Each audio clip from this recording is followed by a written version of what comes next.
Welcome, everyone, to Stepping Into Your Leadership. I'm your host, Courtney. Our goal here is to give you some actionable takeaways that will help you lead your teams. Thanks for joining us on this leadership journey. Let's get started.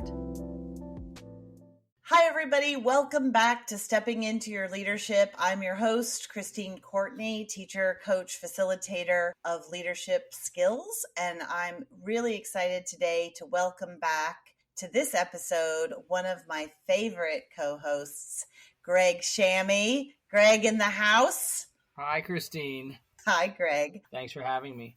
Of course, I'm thrilled. I love this topic. Greg and I coach and facilitate leadership in many, many different companies. And one of the things almost everyone asks us about at some point or another is whether or not they as a company or they as a person should do some of these workplace-based assessments. In this episode, we're going to give you an overall view of some of the workplace-based assessments that are out there and why or why not to choose to do them. Then in future episodes, we're going to go take a deep dive into each one of those assessments so that you can get an idea of which one might be more interesting to you, or if at your workplace they're doing them already, you can learn a little bit more about them. Does that sound good? Greg? Sounds great. There's no one else to answer. Well, it sounds great. Okay. I love it. So, all right. So, workplace-based personality assessments. Where do they come from? Why do we do them? I will tell you, Greg, that diving into the research of this, they've been around for more than 50 years now.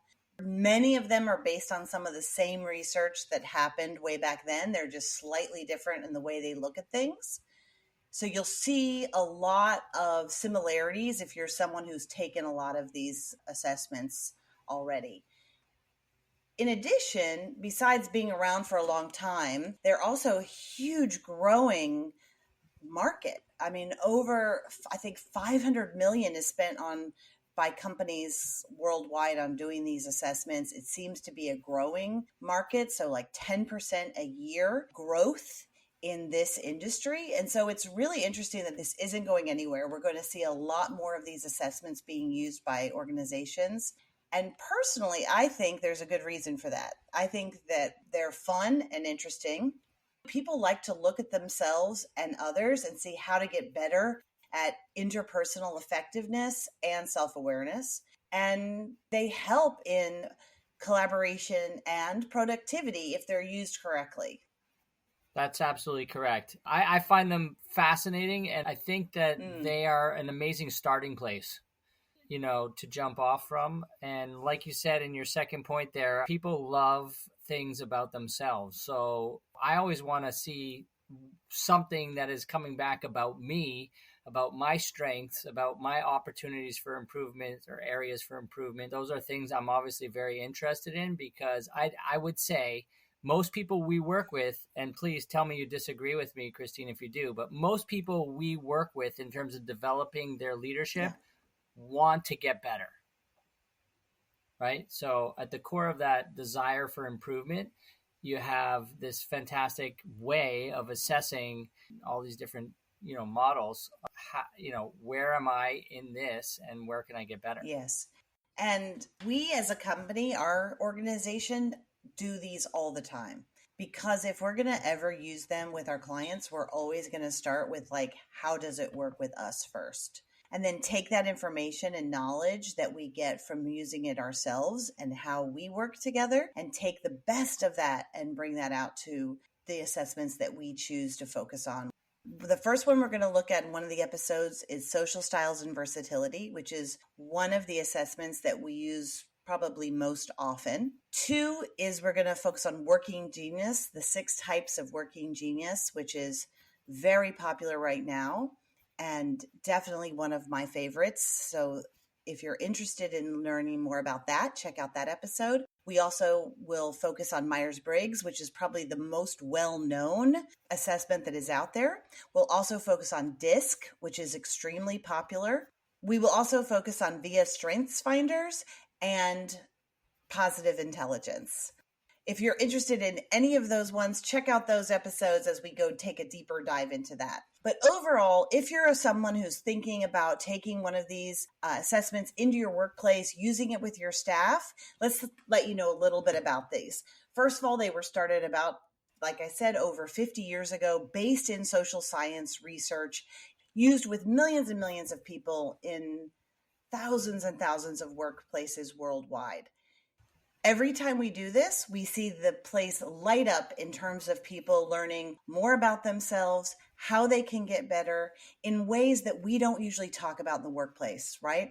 So one of the things that it works on is social intelligence, right? So you're going to have work on emotional intelligence and social intelligence. And we really see the confluence of both of those things happen with these assessments. Greg, can you think of some stories or some places where you've seen somebody change as a result of doing this work? Absolutely. I use these assessments, like I said, a starting place in a lot of the one-on-one coaching that we do with the multi-level players. And it's fascinating because, they get a report after they take the assessment, and it highlights certain areas, like I was saying, that they then are able to talk more specifically about from their own perspective. And so we'll go through, the different things that come up in the test. And again, it's a place for them to be able to connect the dots for me as their coach. And then for me to obviously be able to ask questions and go deeper and see what the root cause is of a lot of the things that may be holding them back from, taking it to the next level in those areas. Yeah. And Does that make sense? Yes. And I find what's great about that is that there is very little defensiveness when people are reading a report about themselves that is generated by a machine that was generated by them answering their own questions. So it kind of releases any sort of difficult conversation that a manager needs to have, or even a coach, because it's out there on paper based on what you said about yourself. It's self-reported. I think that is a huge point, Christine. I think that is a huge point. That is definitely a benefit, because if we can get the person to buy in to their own development, that's when the development happens, right? As the coach, I can't develop you. As the coach, I can inspire you to develop yourself.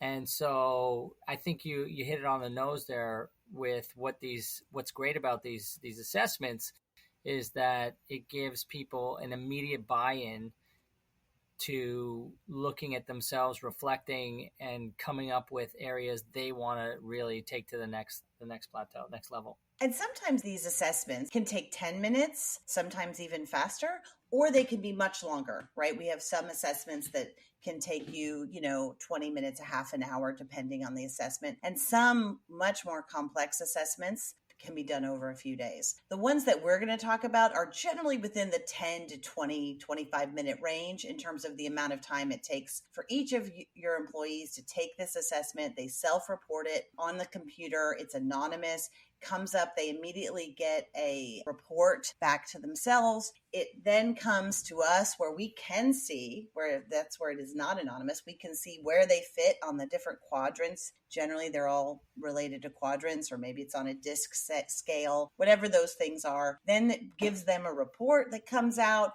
They come into the session, the workshop session that we do with them, where we kind of dig deeper into that and help explain it and play some really fun games or activities that help people see themselves in a light where they have an aha moment, but also in a fun, relaxed way. And we find that if people are relaxed in how they do this, not so tense, they actually learn more, right? That's the idea. And to Greg's point, that even if they hear some things that are maybe difficult for them to hear when they get back their reports, they generally enjoy it because it's about themselves, right? We want to know more about ourselves. And we're finding that young people today in the workplace really crave this. They crave learning more. They crave mentorship. They crave learning and growing. And so this is one of those ways that you can give this to them fairly easily. There are also assessments that are 360 reviews, like, so that, in other words, it's not just your own assessment, but maybe you pick a handful of people that also complete this. We see this sometimes in 5 dysfunctions of a team, doing some of their assessments, where you have the whole team completing this as an assessment on how their team does, right? So in that case, more people would be involved with it. We also have assessments where we see people are reporting on who works for them or works with them. We generally focus in on the self-assessment piece of this, although there are many times that we can be in a relationship with a company that wants to grow their teams. We would do some of those more team assessments. In most of the cases that we're looking at self-assessments. I think they're the easiest to administer. 2, they have the least amount of defense around it. A lot of times we have people, Greg, come to us and say, well, I don't like to fit into a box. They want to fight the science of this. And usually we're like, it's okay. If you think you're something else or you belong in a different quadrant, then that's fine. Like, listen to the whole workshop and see if you want to change. And I'd say 90% of the time at the end of the session, they're like, yeah, I think this is probably right. Occasionally, if you're overthinking the test when you take it, then you may be put into something that is less really who you are and more an idea of who you wish that you were. And that susses itself out pretty quickly too. So don't worry about that. If you're interested in doing this with your company, it's a very small percentage of people that want to argue it. And once you can show them the logic of it, it starts to make sense for them and how they can use it to further their career and their effectiveness in the workplace. And just like Greg said, almost everybody we work with wants to get better in how they relate to people and even in their leadership skills. The other thing that's great about the group sessions that you were talking about that we do is that not only do they work on themselves and the elements that come up in the assessments, they then get to cross connect with the different quadrants. And so they get to see, like, what are the most effective elements to use when working with someone who's different than you? What are their preferences and how you communicate with them? And how do you play to that in order to get what you want in those interactions? So I love in the individual and the team piece, the dynamics are great because you get to dig deep into you and then you get to dig deep into, okay, how do I work with others in different categories? Yeah, and as a boss, one of the things that sometimes happens is that you can see the value of different people, but they don't always see the value in each other because they're so different from each other. So if I'm somebody who's really good at analysis and looking at things very closely and the details of things, I don't always appreciate that person who may not have those skills, but have the skills of improvisation or thinking on their feet. Those two people sometimes have a hard time working together because their value system is different and how they look at strengths and what's important is different. And so if we can open that up through these assessments, then me as the boss doesn't have to constantly negotiate between those two styles. The employees themselves have that moment of like, oh, I'm not good at this, but this is important. And I love that Greg's good at this.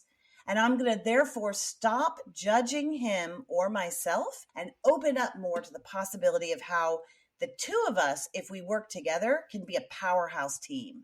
And that essentially is what we want, is we want more effectiveness at work. We want better results. And I find that that's what we see a lot happen as a result of doing these. And even more specifically for people leaders, managers of people who have direct reports, it's fantastic because they get so much learning about their direct reports, and they're able to again play to those areas if they know where they are and what their preferences are. So as the supervisor, as the manager, they can really start to focus in on those areas, and vice versa. For the direct report, it's very helpful to learn the manager's areas as well and what works for them so that they could play them as well. It just enhances the all-around collaborative piece. Yes. And even on an interpersonal effectiveness level, myself, I use it. I have to report to a board of directors. I have specifically to the chairperson of that board, and she is very detail oriented. which is not necessarily how I am. And so I have to think before those meetings, how can I take what is my natural skills and tweak them or be a little more versatile in how I'm going to present so that I can think ahead of the areas where she's going to see gaps in what I want to get accomplished. Because in order to get pushed through, whether it's a budget item, whether it's a new vision for the company, any of that, she's going to want a lot more details than I'm used to having to produce. And that's a good lesson for me. And doing these assessments, and I've done so many of them, I learned that. Sometimes the hard way. I think early in my career, I could have been more effective if I would have known some of these things naturally and understood how to read others and what may be more effective in communicating with them quicker. So if you want to see your teams and where you work grow fast, try doing one of these assessments with them. You can do it. There's many different ones to choose from. We have many episodes that you can choose from of which ones might be right for your organization. We're happy to help anybody who wants to talk about this because we love it. So a lot of times with organizations, we know, Greg, this one's going to work with them, this one not so much based on their needs. So also think about what you want to get out of it and then really look at like what may be the best assessment for your organization. If you're interested in learning more about the specific assessments, be sure to subscribe so that you can have access to the other episodes where we take a deeper dive into each one of these. In the show notes, there's also links to resources where we compare and contrast some of these assessments to find the one that's right for you. Thanks, everybody, for joining us on Stepping Into Your Leadership today. Thank you, Greg, for joining. Please join us in future episodes as we take a deeper dive into some of these assessments that can make your work and your workplace more exciting, collaborative, and productive. Thanks, everybody, for listening. I'd like to give a special shout out to our podcast producer, Richard Francisco. Check out our notes for any details. And if you get anything out of this, please follow us. And if you enjoy it, please take a moment to rate us or write a comment. It will mean the world to us. We'd love to hear from you. And if you just can't get enough, follow me on TikTok and check out tlpnyc.com/podcast for more information.